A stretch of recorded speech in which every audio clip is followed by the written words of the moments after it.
Okay, well, thank you very much for having me speak at this seminar. Just a disclaimer, this is the first time that I give a talk here, so I'm literally freaking out. I hope you are a little patient with me in case I say something stupid, okay? All right, there we go. I wanted to tell you a little bit about this singular Yamabe problem in spheres. Probably everybody is familiar with the standard Yamabe problem, right?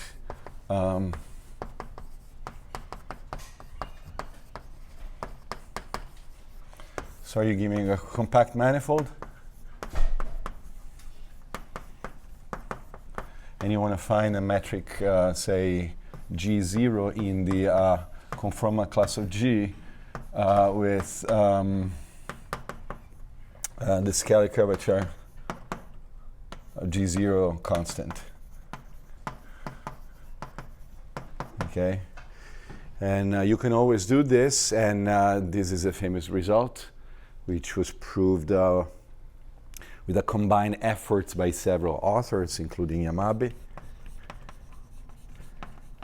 Schrödinger,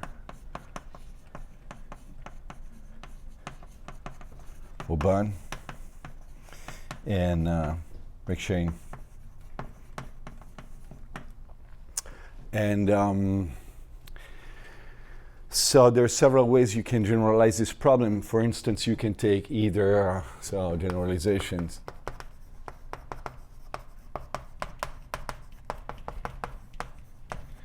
You can either consider the case of a compact manifold with boundary,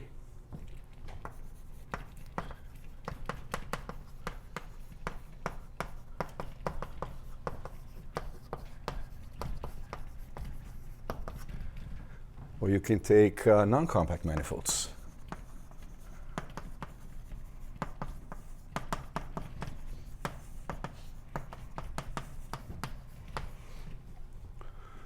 So in the case of manifolds with boundary, the problem becomes finding a metric in the conformal class of a given one with constant scalar curvature in the interior and some property of the boundary, maybe minimal or constant mean curvature or something like that, some conditions on the boundary.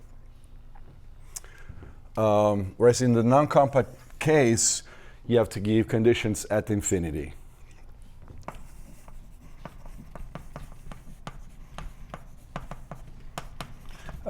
And typically, you require completeness.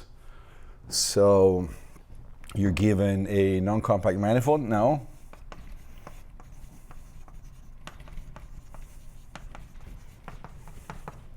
And you want to find now G0 in the conformal class of G with constant scalar curvature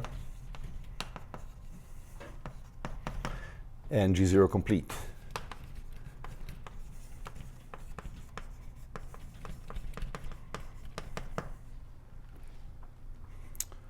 This is a natural condition you want to put.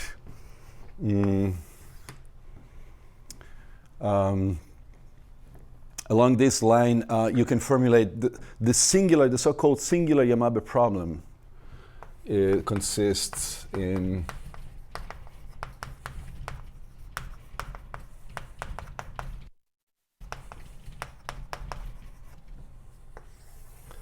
you start with a compact manifold, MG compact,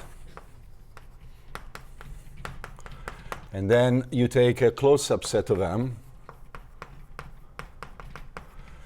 and now you want to find a metric which is defined in the complement of this lambda, which belongs to the same conformal class as G, which has constant scale curvature, and it's complete. So in a sense, you want to prescribe the singularities of the solutions of the Yamabe equation. So in this case, you want to find a metric G0 in M minus lambda, which is conformal to G and complete. Okay, this is a singular Yamabe problem.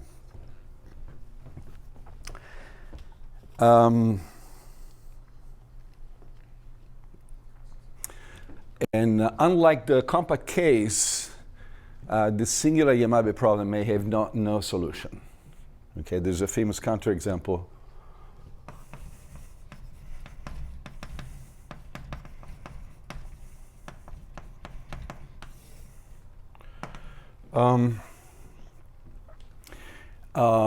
This is due to Jean in the 80s. If you take you take M to be any compact manifold of dimension greater than or equal to 3, and you take a metric which has the property that the first eigenvalue of the conformal Laplacian is negative, say. So you assume lambda 1. This is the first eigenvalue of the conformal Laplacian of G less than 0. And you remove from M some isolated points. So you take lambda to be a finite set. Then what happens in this case is that, this condition tells you that if you have a metric which is conformal to G, it cannot have a positive scale curvature, first. Okay? And second, if you have a metric which is conformal to G and it has negative scale curvature, then it cannot be complete. Because when you write down the Yamabe equation for the conformal factor, there are some a priori estimates on that function, which tells you that a solution of that equation is bounded near the singularity points, and so that means that the metric that you obtain from that conformal factor cannot be complete. So in this case, either lacks existence of a metric with positive scale curvature, and any metric with negative scale curvature can't be complete. Okay? So the singular Yamabe problem doesn't have a solution in general.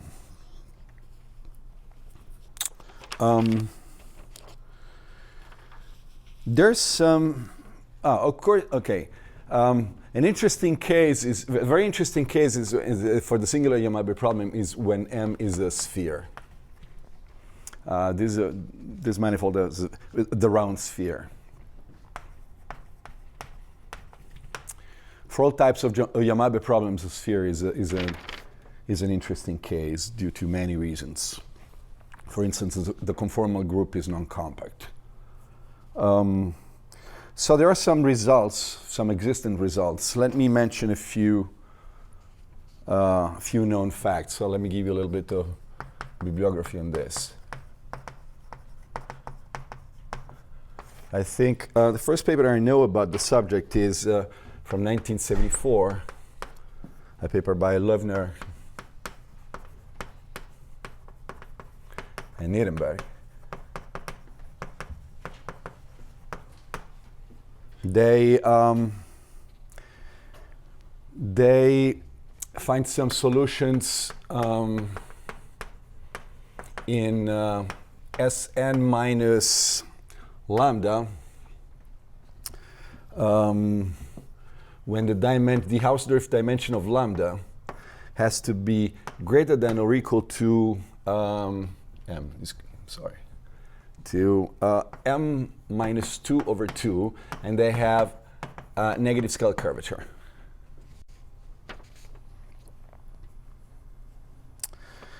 And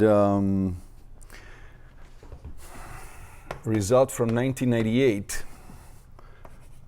by Avils and McOwen.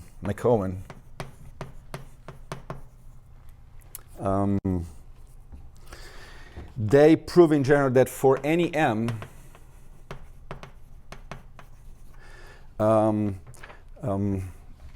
if you have solutions with negative scalar curvature, then the dimension of the set lambda has to be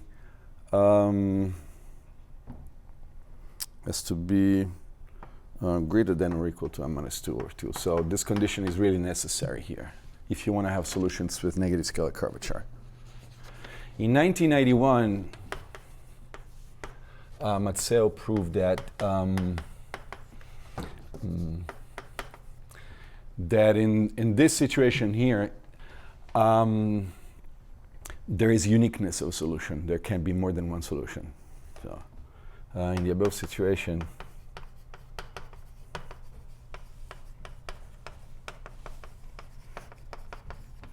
that is, solutions with negative scalar curvature, you have uniqueness.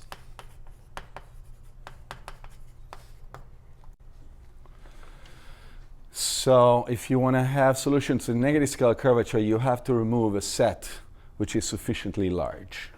That's the idea. For positive scalar curvature, the situation is exactly the opposite. Oops, maybe I can't.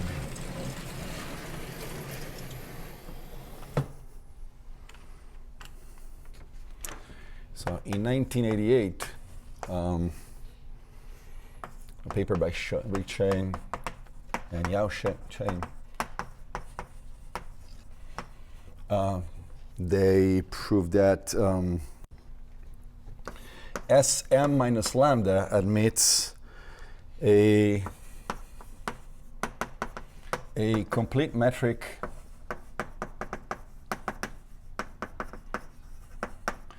with positive scalar curvature.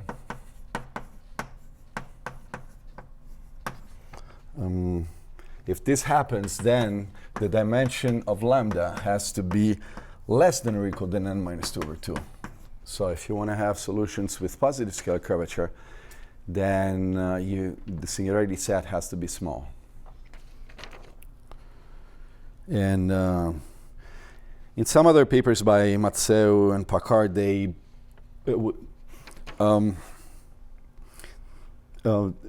solutions of the problem were built for several lambdas, like, for instance, finite union of manifolds with dimension less than this. So this is the most general existing results that I know.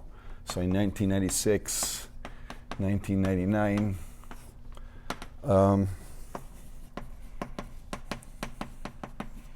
same Packard construct solutions in Sm minus lambda when lambda is a finite union of manifolds of dimension less than or equal than n minus 2 over 2. Okay, it is about time to see just one solution. My favorite example, let me show you a well-known example of this.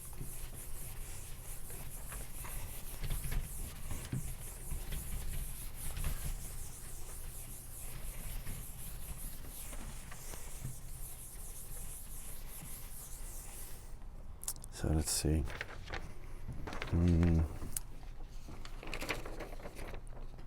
The standard example is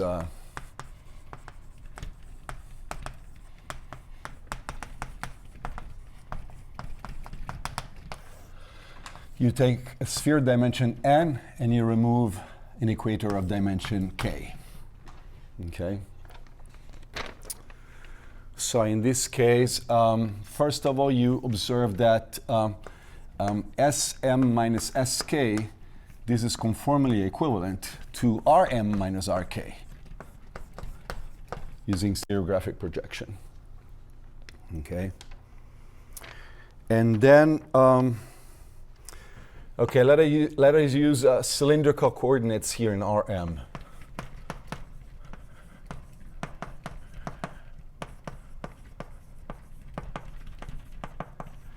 So let's say I read the metric in Rm minus k. I read the metric as dr squared plus r squared d theta squared. And this is the metric on the sphere of dimension m minus k minus 1. And plus I add dy squared, this is the metric in Rk. Okay. And then I realized that this set that I removed corresponds exactly to r equals 0, so that I can divide everything by r squared. So this is conformally equivalent to dr squared plus dy squared over r squared plus d theta squared. And now you will realize that this is the metric of the hyperbolic space of dimension m minus k, m minus k, this is, okay, I have, oh no, this is k plus 1, sorry.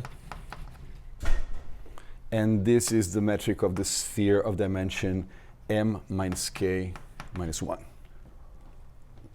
So that Sm minus Sk with the round metric, this is conformally equivalent to this product of the hyperbolic space of dimension k plus 1 times Sm minus k minus 1. Okay?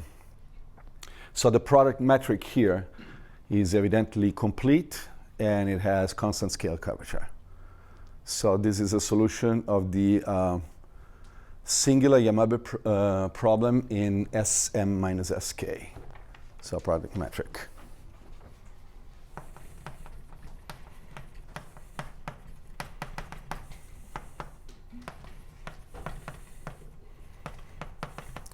If we compute the scalar curvature of this metric, let me call it scalar curvature of Mk of this manifold here, this becomes equal to m minus k minus 1 times m minus k minus 2 minus k times k plus 1.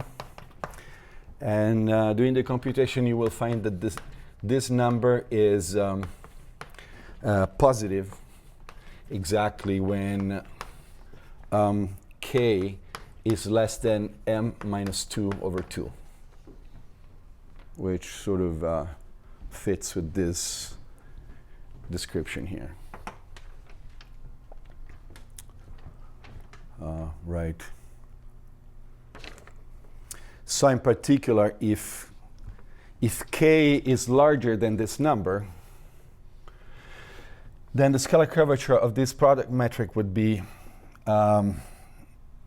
less than or equal to 0, and that means that this would be the only solution to the Yamabe problem with negative scalar curvature. So we can expect multiplicity only under this assumption here. Okay? All right. So you probably realize that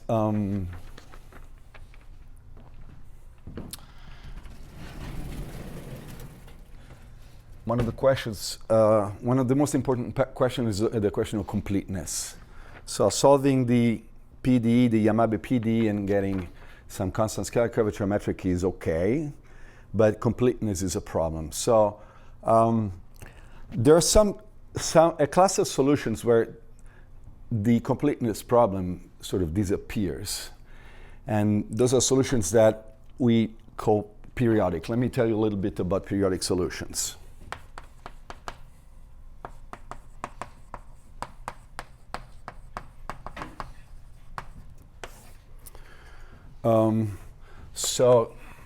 Given a non-compact Riemannian manifold, a solution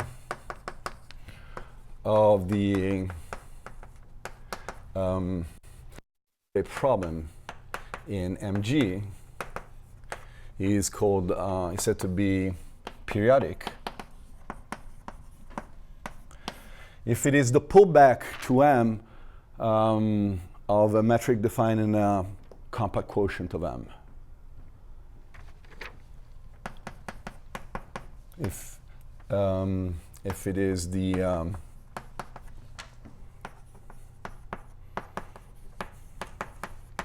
pullback of a constant scale curvature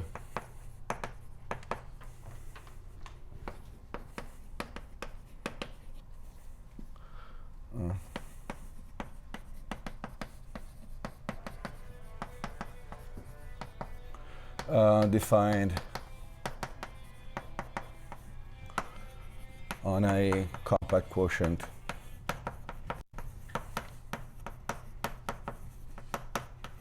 of M. So you would have this subgroup of the isometry group of M, which is co-compact,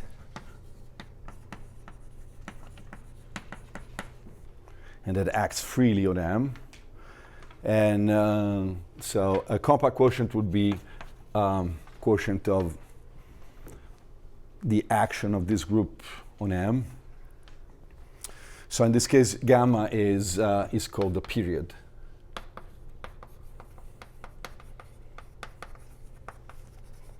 Of the solution. For instance, the standard example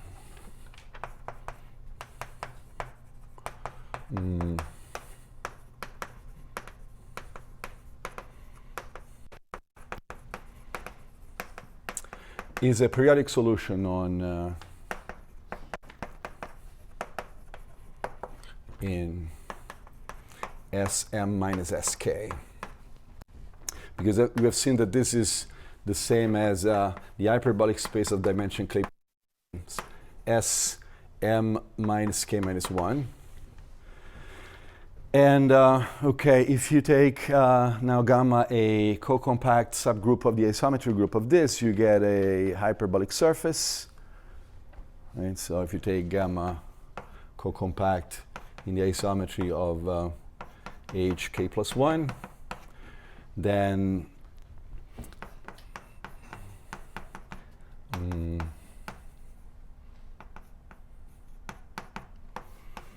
this goes into, well, let me put it sigma k plus 1 times a sphere.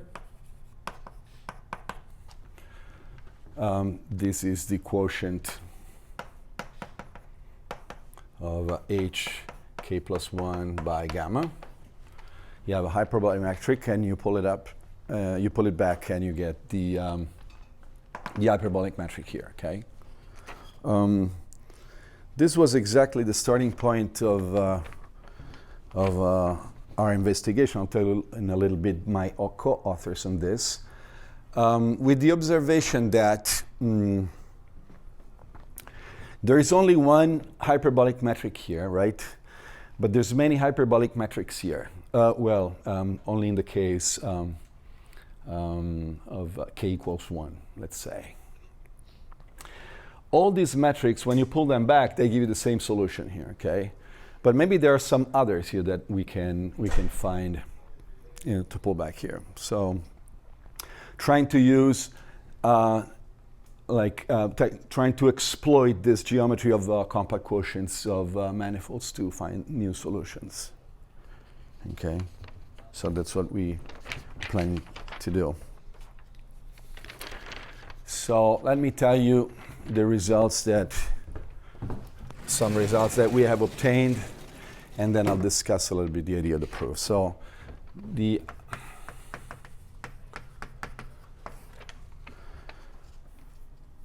results are the following. Okay, Theorem 1, and this was proved in collaboration with Renato Bettiol, who's here, says the following thing. That there exist, let's say, uncountably many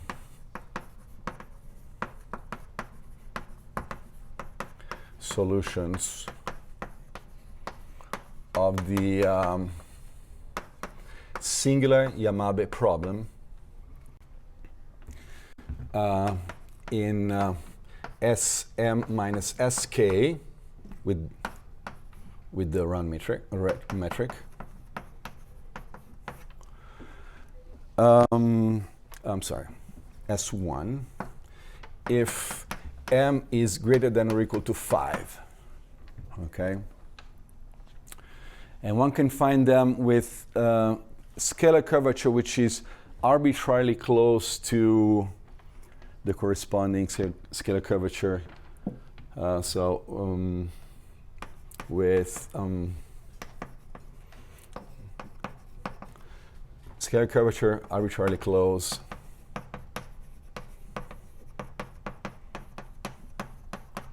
to m minus 4 times m minus 1. This is the number that I called scale m1. Observe that this is always a positive number. So this is the first result that we have obtained. It's also joined with Bianca. Excuse me? It's also joined with Bianca. Oh, I'm sorry. I'm sorry. I apologize. Sorry. Apologize. I forgot one co-authors.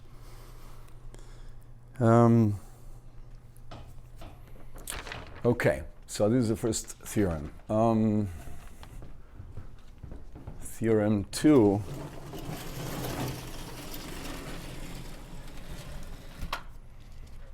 I was confusing with this theorem 2.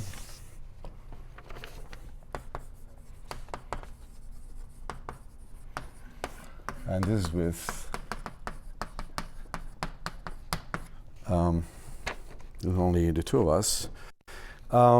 That also the same result, well, a similar result holds also for higher dimension equators. That is, there exist infinitely many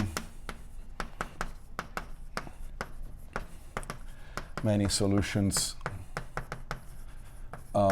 the singular Yamabe problem on Sm minus Sk. And now here we only require that k is between 0 and m minus 2 over 2. In principle, we only find a countable number, and we have no control on the value of the scalar curvature. Of course, it has to be. It would be positive, but we have no control on this. Theorem 3 is the following thing. Okay, this sort of generalizes this situation of taking the product of a compact manifold with some symmetric space here. So it says that if suppose that you have a closed manifold with constant scalar curvature,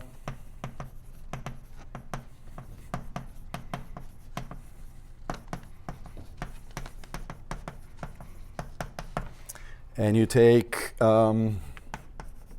NH to be a symmetric space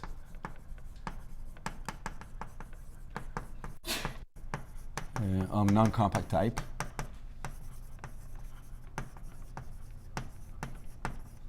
Or abelian.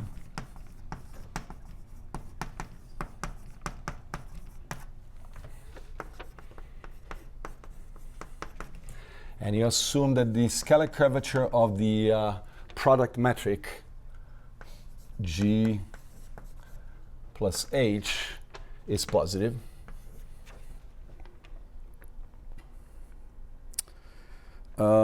Then there exist infinitely many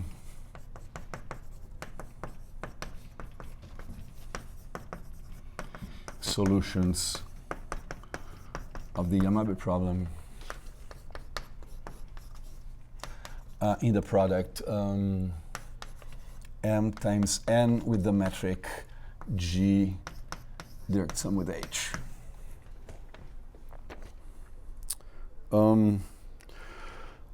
Observe that theorem 3 in fact implies theorem 2, because that's exactly the situation in which mg is a sphere, is a round sphere, n is the hyperbolic space, And this condition here, and okay, this condition here on the dimensions is exactly what you need to have the scalar product, the scalar curvature here positive. So this implies this, in fact.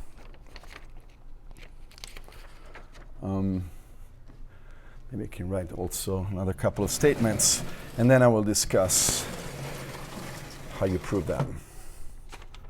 We also mentioned Theorem 4 and 5.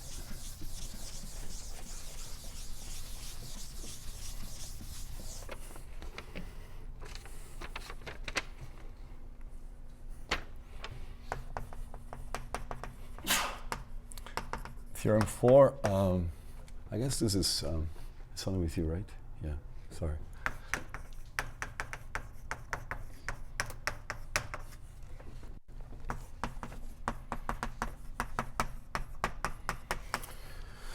It says that if you have, okay, you take a manifold, possibly non-compact, and this is closed. Both must have constant scalar curvature.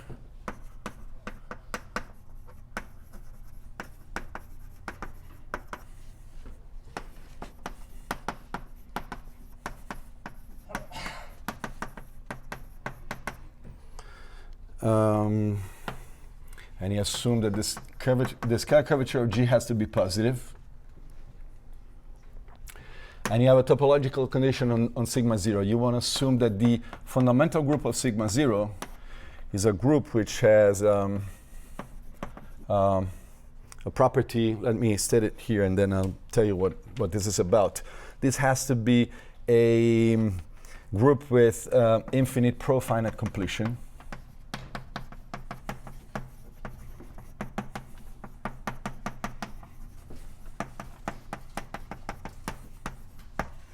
I'll tell you in a moment what that means. Then in this case, if lambda is a positive number large enough, you take the product of M with the universal covering of sigma, and you take the metric G plus lambda times the pullback metric of H. This has the Yamabe problem in this conformal class has infinitely many solutions.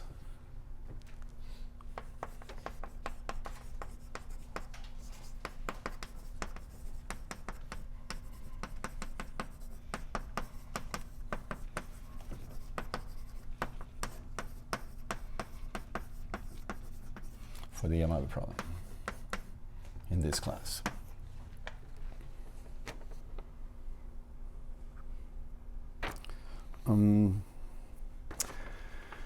As a special case of this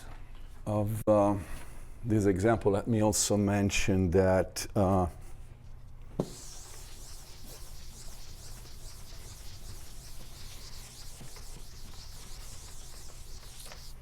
maybe this is the last statement.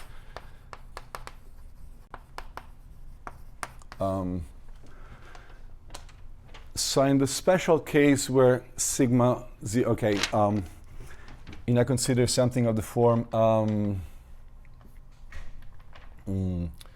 okay, mg closed, and you consider the product m times Rn with the product metric. Then this space has many compact quotients given by Bieber-Bach manifolds, compact Bieber manifolds. And so in this case, we can find periodic solutions of the Yamabe problem in this product manifold whose period is an arbitrary Bieber-Bach group here. So here you can find solutions that exist. Here there exist solutions.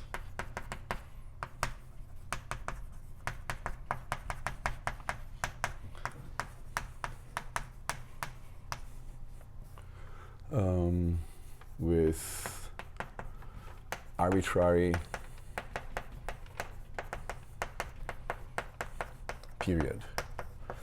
We call that a period here is a co-compact subgroup of the isometry group of Rn,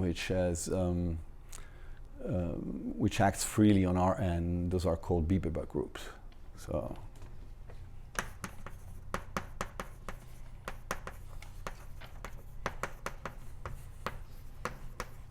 Okay. So let me tell you a little bit what Teichmüller theory has to do with this.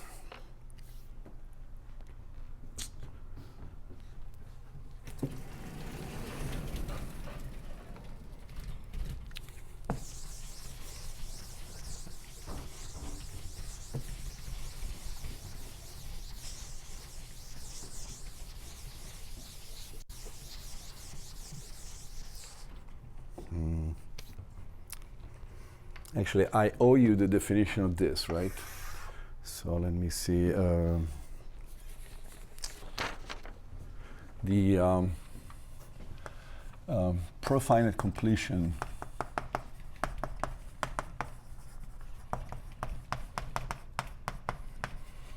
of a group G is a group G hat, which is the inverse limit of quotients G mod gamma, where gamma is a finite index normal subgroup of G.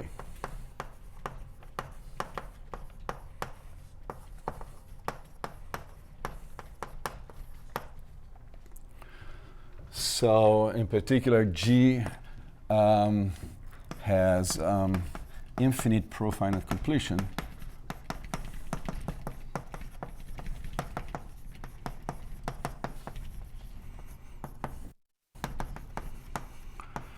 If it admits a tunnel of a non-trivial tunnel of finite index normal subgroups.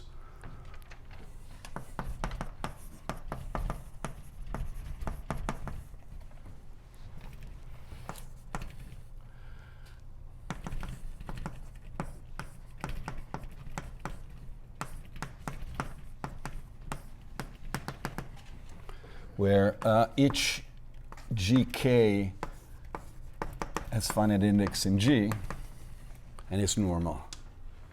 Okay.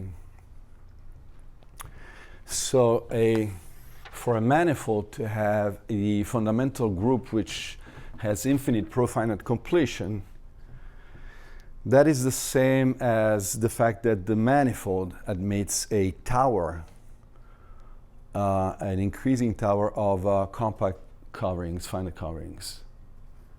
So pi 1 of sigma 0 has infinite profinite completion.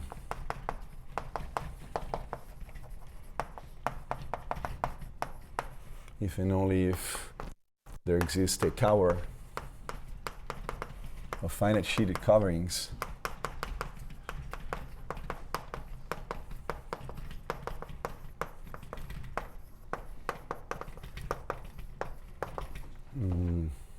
sigma 0, sigma 1.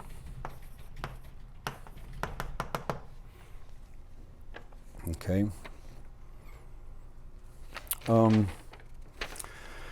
Determining whether a group has infinite profinite completion can be quite a challenging task, but there is another algebraic property which is usually easier to prove, which is the notion of residually finiteness.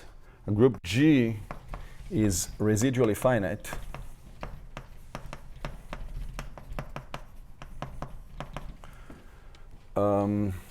if for every G in the group which is not the identity element, there exists a subgroup H, a normal subgroup of G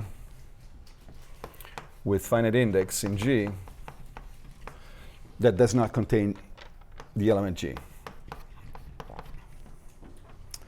So this means that if you take the intersection of all normal subgroups with finite index, this is a trivial group. Okay, this is a residually finite group. And the good thing is that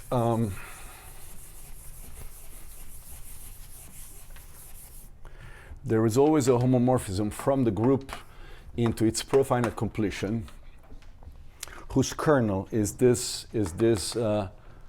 precisely this subgroup here. So the kernel of this homomorphism is exactly that intersection.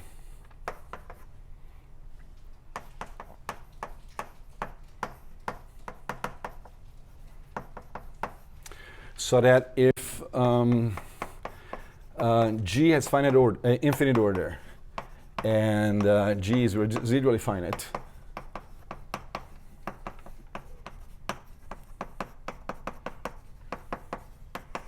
this implies that also the profinite completion of G is infinite. And residually finite groups are described in Malchev-Selberg lemma.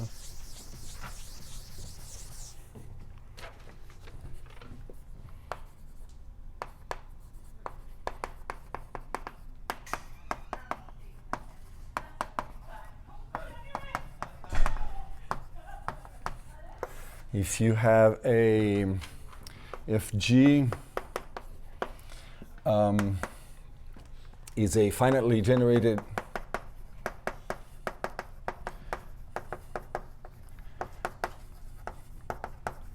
algebraic group,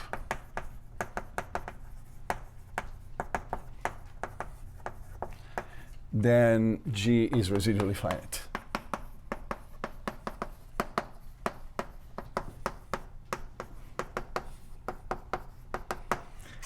And this is the kind of stuff that a geometer likes, because fundamental groups are always finitely generated, and most of the times they are algebraic groups. So for instance,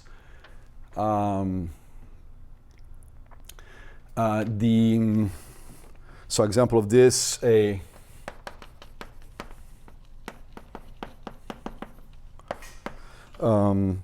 fundamental group of locally symmetric spaces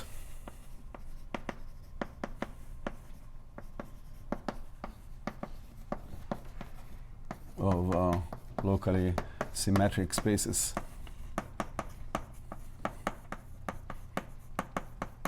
of non-compact type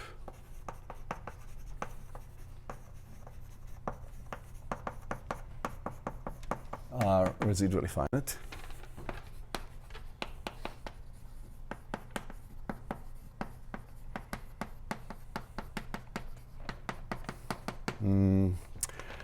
The fundamental group of any three manifold is residually finite.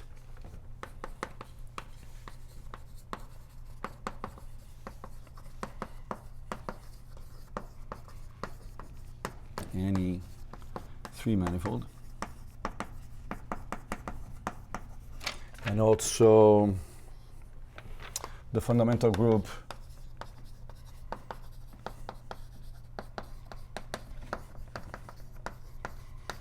of any space form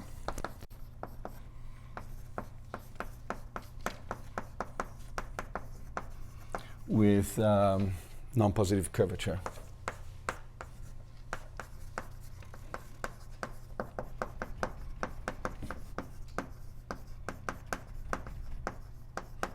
Is residually finite. Okay.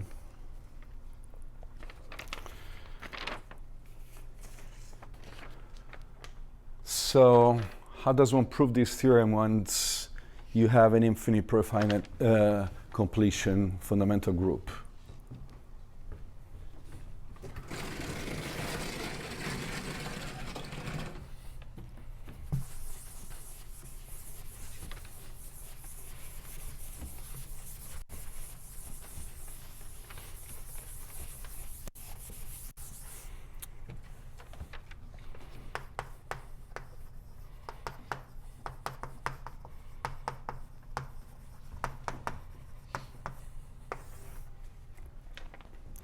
Here an essential ingredient is the Aubyn's inequality.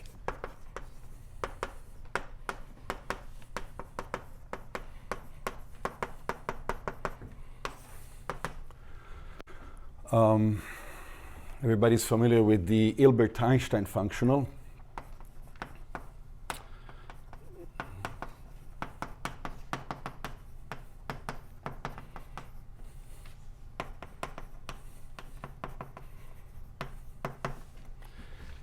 A defined in some conformal class.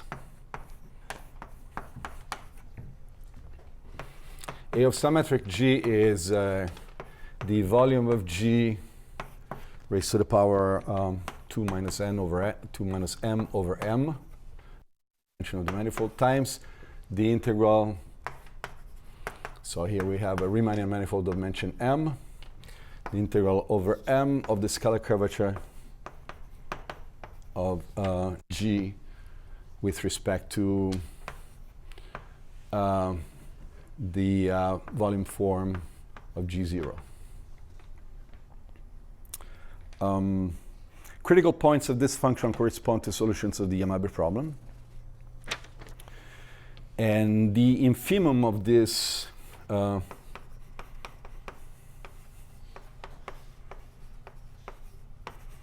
this A, this is an invariant called the Yamabe invariant of the conformal class.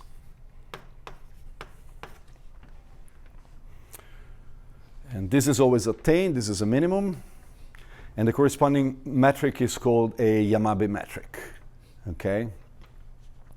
And Aubyn's inequality says that no matter who this manifold is and who this metric is, but this number is always less than or equal to the Yamabe invariant of the sphere with the same dimension and the round metric. This is the Aubyn's inequality. Okay. Equality holds only if mg0 is in fact diffeomorphic to the sphere and g0 is conformally equivalent to the round metric. So what do we do with this? We do the following trick.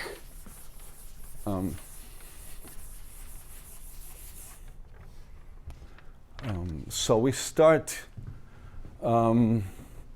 with the product of m and sigma 0.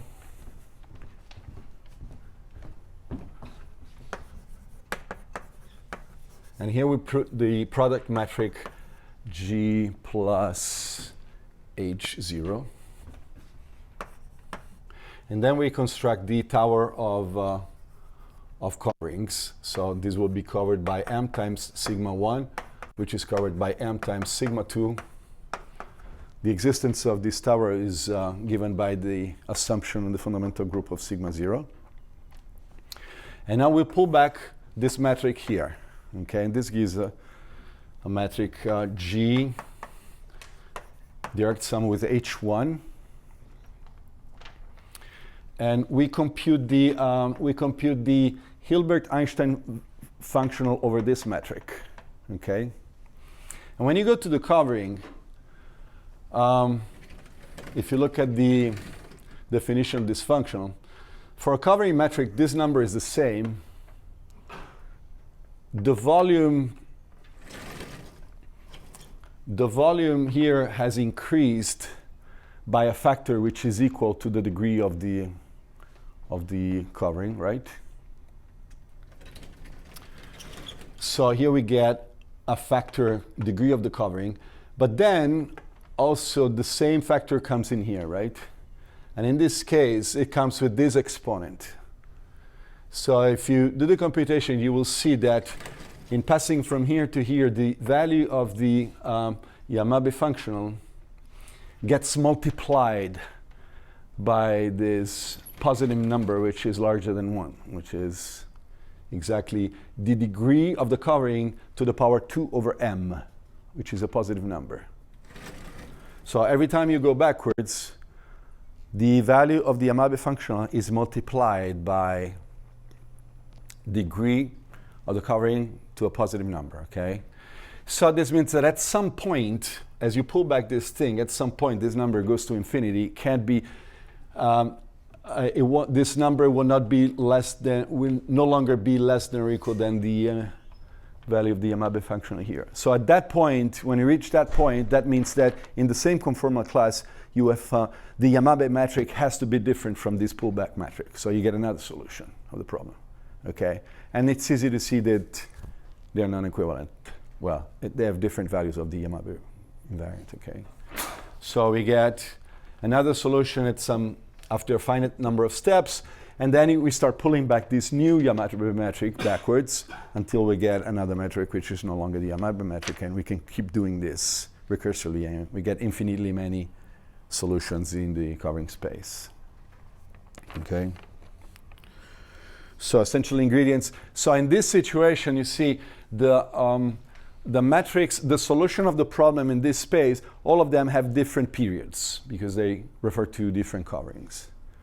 So this is a situation where the multiplicity of the solutions, or periodic solutions, is given by multiplicity of periods, in a sense. But the next, maybe 6 or 7 minutes left. Okay. Let me show you now how the Theorem 1 works, which is no longer here. But Theorem 1 is a result in Sm minus S1, because in this situation something interesting happens.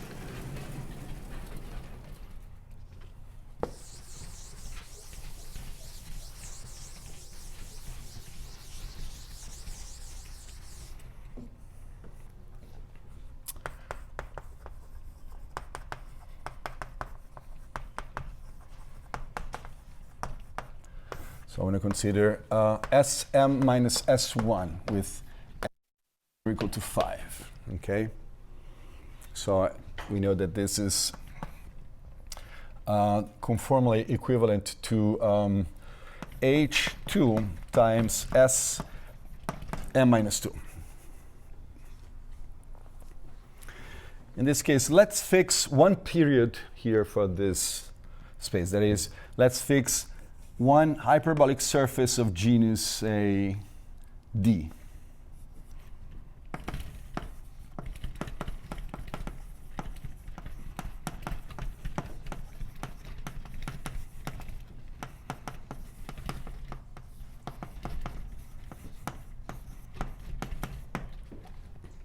Okay. In this very special situation, there are many hyperbolic metrics here, okay? So let's call, this is the set of hyperbolic metrics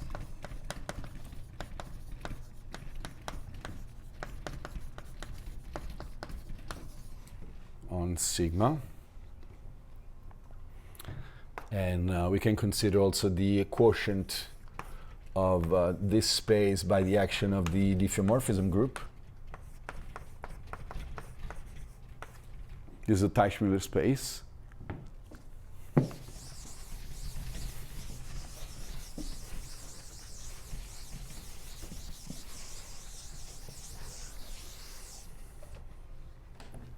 Something like.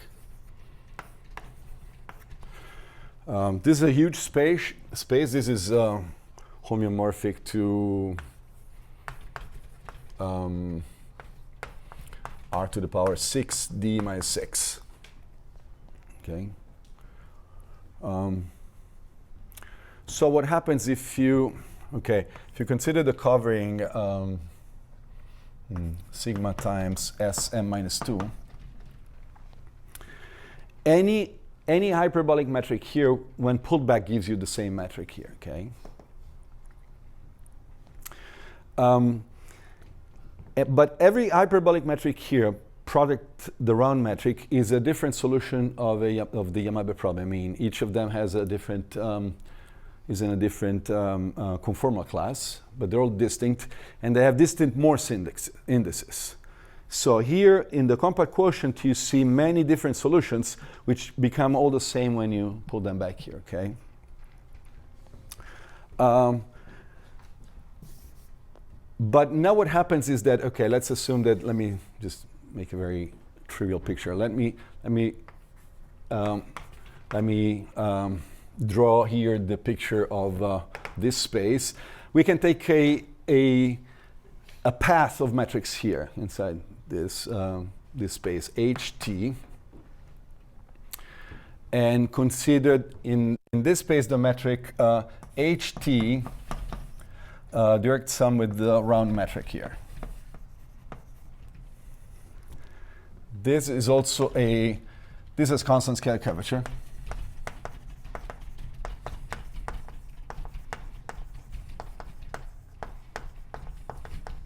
So it's a solution of the Yamabe problem, and it has a Morse index then. So this has a Morse index.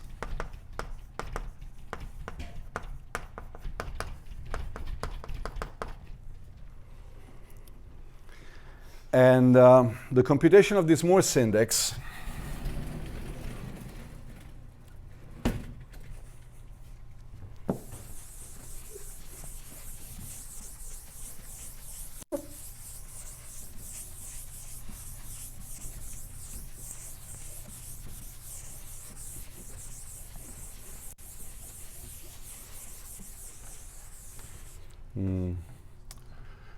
So the Morse index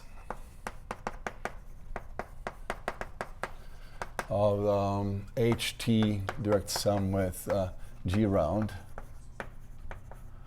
this is related to the number of eigenvalues of the Laplacian of this metric here, which are less than or equal than some constant. So this is related to eigenvalues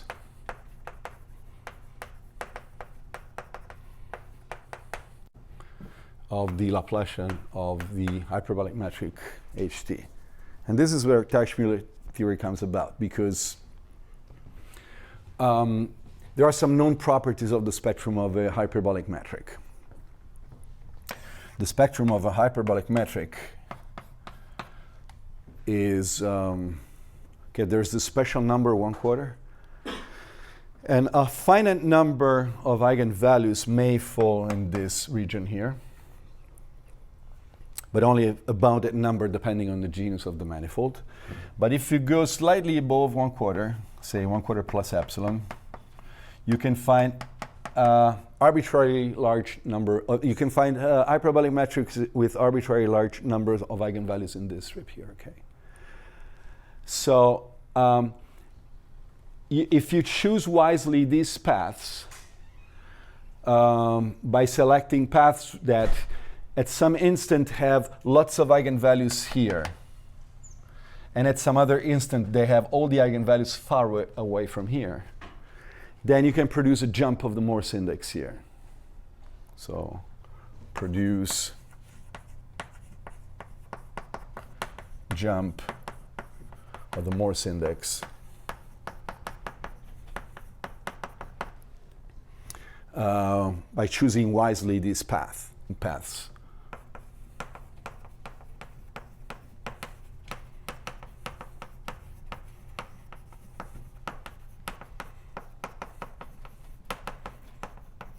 HT in this space, Teichmüller sigma. And jump of Morse index gives bifurcation. And bifurcating metrics here, when pulled back to the universal cover, now they are different solutions, all of them. So every time you have a bifurcating branch from here, you can pull it back and get a non-trivial family of solutions, and they all belong to the same conformal class. They belong to different conformal classes here in the quotient, but when you pull them back, they're in the same conformal class. So that's basically how you use spectrum of hyperbolic surfaces to get a proof of infinitely many solutions of the singular Yamabe problem in spheres. Something similar happens when one replaces the hyperbolic plane with Rn. In that case, there is an analogous theory. There is also a flat Teichmüller space that I've been studying. And also in that situation, you can recreate more or less this pattern here and get infinitely many solutions with arbitrary period. I think my time is over. So thank you very much for your attention.